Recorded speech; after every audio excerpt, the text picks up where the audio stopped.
No filters, no sugarcoating. Ito ang actual condition ng bank foreclosed property na ito.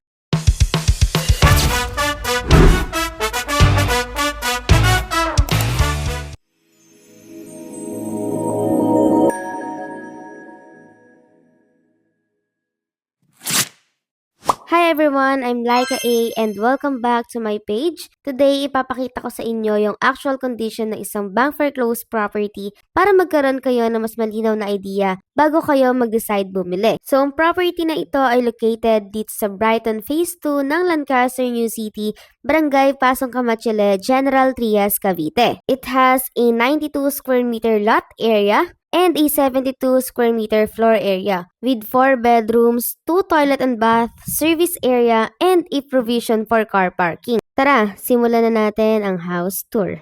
So, simulan natin sa harap ng property. Makikita natin ang facade, driveway, and parking area.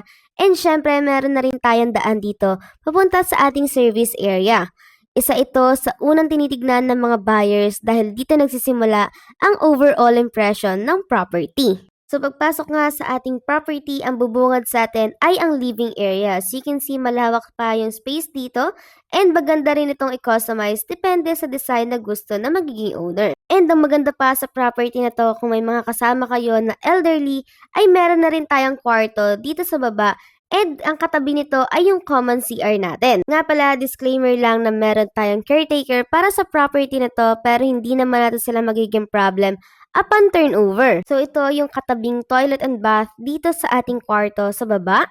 Nga pala, as is where is lang tayo pagdating sa mga foreclosed property kaya ina-advise talaga namin kay client na ma-visit nyo muna yung unit and syempre ma-check nyo na din yung location.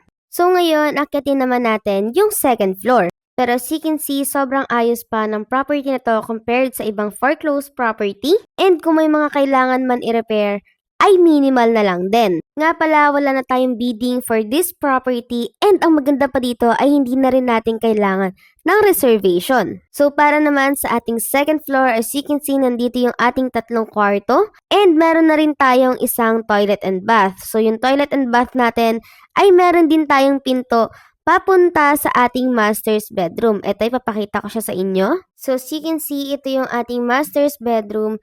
And makikita nga sa bawat kwarto ay ang lawak din ng mga space. Nga pala, bago ko pa makalimutan, ang indicative price ng property na to ay 4.3 million. Pero since naka-promo tayo, ang indicative price na lang nito ay around 4.1 million. 30% nga ang required down payment natin dito and yung another 70% ay loanable na through bank financing. Kaya naman ang estimated monthly amortization mo dito for 15 years ay around 32,000.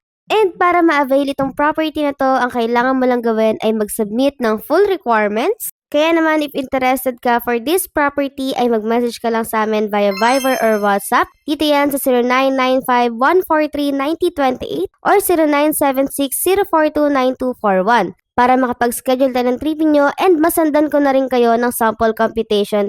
And syempre, para masend ko na rin yung mga requirements na kailangan mo i-prepare para ma-avail itong property na to. Ayun lang, maraming salamat. Bye!